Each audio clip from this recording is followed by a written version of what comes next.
Good morning and welcome back to my YouTube channel, Filipina Turkish Vlog. So, ayan na nga guys, tulad ng pinangako ko sa inyo is, itatry ko mag-vlog ng daily vlog. Kasi, maraming mga nagtatanong about kay Daisy Beauty na vlogger dito sa Turkey. Na friendship natin dito sa may amin. Kapitbahay namin yan siya guys. Hindi naman actually kapitbahay guys, parang isang tumbling. Yun, parang isang mahalisi yung aming layo. Or, isang or parang siya guys, kung lalakarin mo, 20 minutes, ganyan. And kung ka naman, transpo, magka-car ka parang 6 minutes away lang. So, malapit na malapit lang siya dito. Pero yun nga guys, nag-stop na siyang mag-vlog.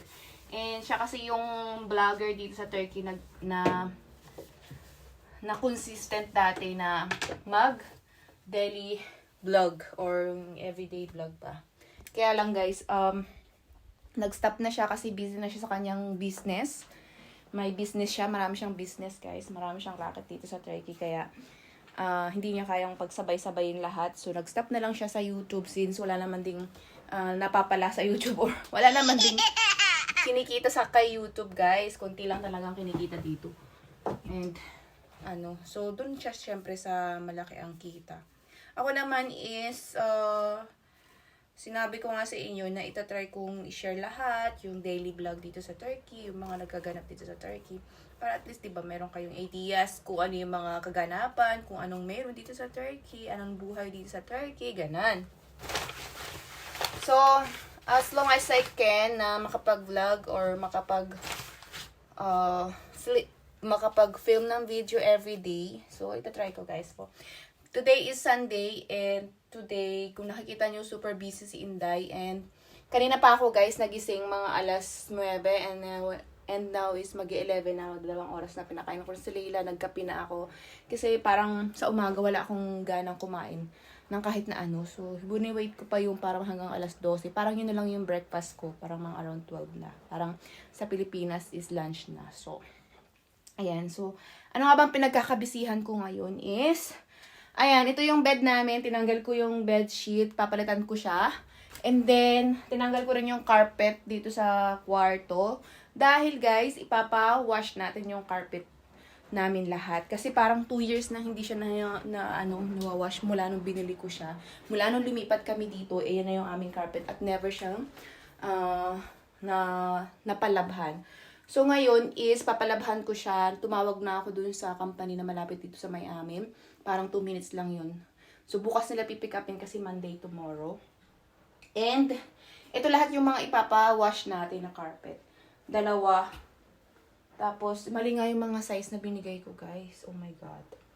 And then, etong, ayan, bali, 2, 3, 4, 5, 6, 7, 8, and then, siyam. Mayroon pa dun sa kwarto. Ayan, tinanggal ko na rin yung carpet dito sa pinagtatrabaho ni Mr. sa another room. And then sa kusina, wala na din. And then dito sa hallway, wala na rin. Ayan. And then dito din sa aming salon. Yan, sa sala namin, wala kaming carpet. So, ngayon, ipapawash ko lahat ng carpet namin. And, hindi ko siya gagamitin lahat, no?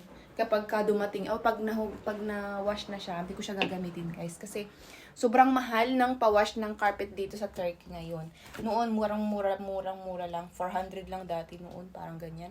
Pero ngayon, ang sabi, doon sa binigay kong sizes hindi ko alam kung mababago yan. Or depende rin yun sa type ng carpets. And tinanong nila kung ano yung types ng carpet ko. Hindi ko alam. So, mababago pa yung price na yun. Pero sabi niya, ang price daw ay 2,600 lira. Isipin nyo yun, 2,600 parang nasa yun eh. Parang mahigit 5,000 or 6,000 pesos na siya guys. Ganun kamahal magpa-wash dito ng carpet. Kasi hindi mo siya mawawash dito sa bahay dahil yung bahay dito sa amin is walang hugasan ng carpet. And kasi yung ginagamit nila dyan, especially yung pinang-wawash nila dyan. So, kailangan talaga namin ipawash. And, ayun nga ang sabi ko sa inyo, hindi ko na siya gagamitin. hindi gagamitin. Parang isa na lang yung gagamitin ko, hindi ko siya gagamitin na sabay-sabay, ganun. Yun na lang ang technique ko, para hindi naman... Kasi guys, sayang yung 2,600, parang ang laki-laki na nung aking ano. So, yun na lang. So, since summer din naman ngayon, guys, parang pangat din mag-carpet. Kasi actually, kailan naman ang nag-carpet dito ang mga Turkish kasi nga malamig dito pag winter. So, kailangan talaga is yung sa paa mo, hindi malamigan, kaya nag-carpet talaga sila. So, yun naman talaga yung purpose. And since mainit na dito sa Turkey, hindi naman masyadong mainit kasi, hindi, parang panahon ng tag-ulan pala dito sa Turkey, guys, ngayong May hanggang June, and then July, August, ganyan na yung init, parang wala ng ulan yan, paminsan-minsan na lang.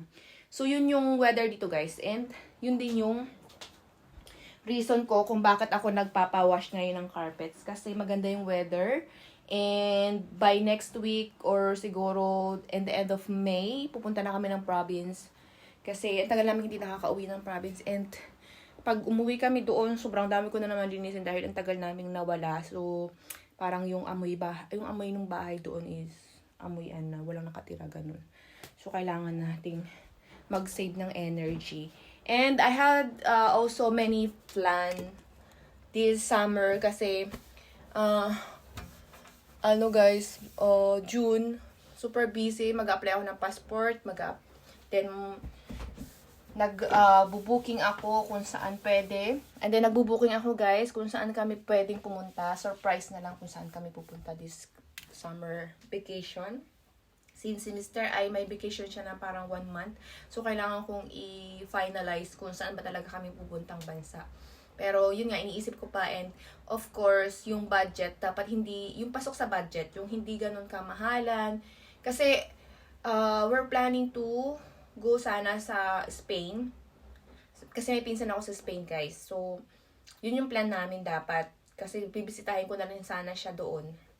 Double purpose ba, di ba? Bibisitahin and then magbabakasyon. Kaya lang guys, sobrang mahal yung ano ba tawag dito?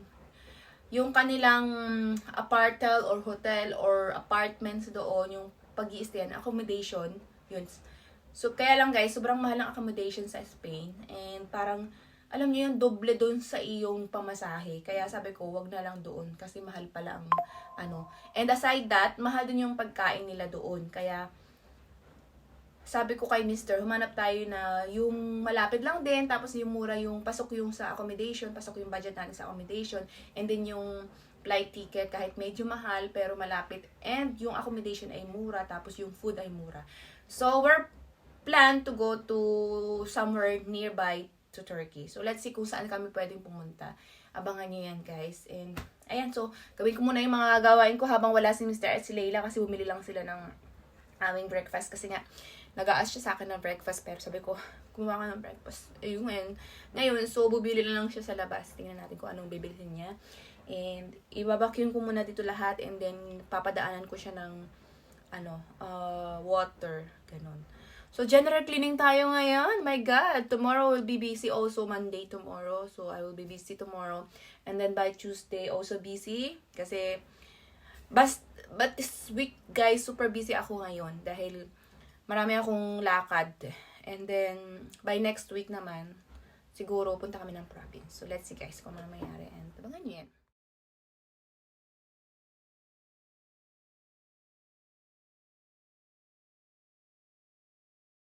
Hey guys, so kakuha lang guys ng carpet ko kahapon. Kakukuha lang ng mama. So hindi ko pa alam kung magkano yung cost ko talaga kasi sabi niya kasi nga mali diba yung size na binigay ko. So magpapalit pa yung price nung binigay niyang price sa akin na 2,600. Sana naman hindi tumaas, sana bumaba siya. Galing kami ni Layla sa market and nakapag-market ako, naka 1,000 na ako, guys. Agad, guys. Cost me, uy, Layla. It cost me 1,000 agad. So, pumili ako ng itlog na 15 pieces. Ito ay organic. Kasi ang lulutuin ko sa kay Mr. Tapos ito.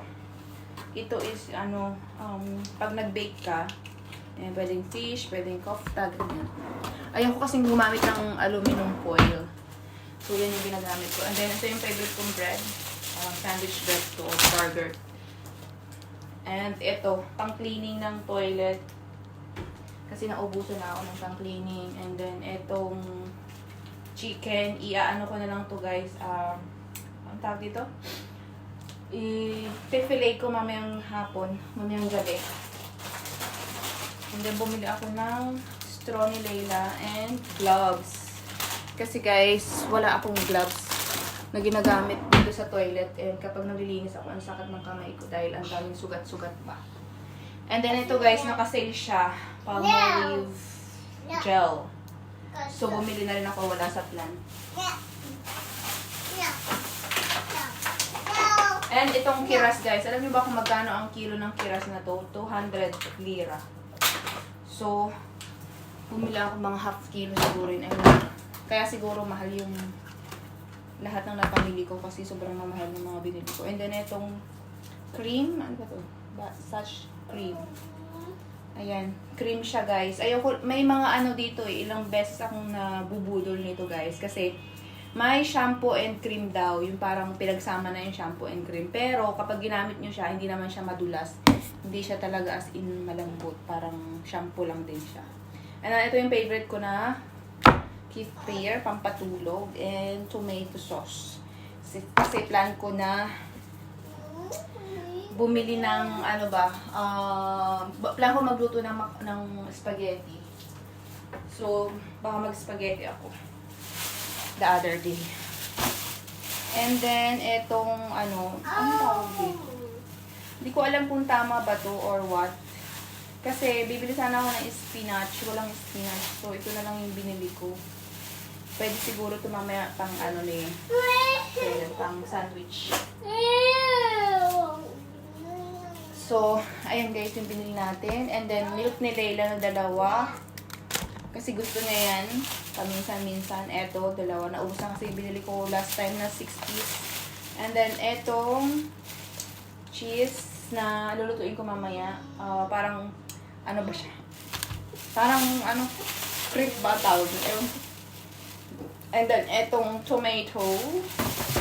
And then, iron. Dalawang iron lang yung binili ko. And sea salt. Ayan, sea salt. Ayan lang guys. And it cost me 1,000. So, yan ang kaganapan sa ating buhay. Dito sa Turkey. Very simple lang. And sobrang mamahal na ng bilihan. Sobrang kunti lang yung pinamili ko. Pero, ang mahal-mahal na, diba? Kung dati guys, parang yung 200 mo, sobrang dami mo na mapapamili nun. Ngayon, wala na. Yung 100 lira dati nun ay ang equivalent na ng ngayong year na ito is 1,000. So, let's say, kunyari noon, kung nakakapamili ka sa 100 lira, kung lahat ito, mga pinamili ko is 100 lira lang ito before. Ngayon, 1,000 na ako, diba? Ganun kamahal ngayon dito, guys. Kaya sa mga nagpaplano pumunta ng Turkey, para meron kayong idea how much is costing in Turkey. How much is cost in Turkey. Sa mga nagpaplano pumunta dito sa Turkey, para may idea kayo kung magkano ba ang cost of living dito sa Turkey. Hindi na ganun siya katulad dati na sobrang ganda na sobrang mura lang lahat. Parang halos noon ang daming pumupunta talaga dito mga turista. Kasi sobrang mura dito sa Turkey lahat ng ano. Pero compare naman guys sa Europe country is cheaper pa din dito sa Turkey. Kahit nagtaas na sila, cheaper pa din. Ayan guys, ayan guys, so tatapusin ko na muna itong video nito and I see you in the next vlog. See you guys. See you. Bye. Bye. Yung bangs ni Layla hindi pantay. Bye guys. See you.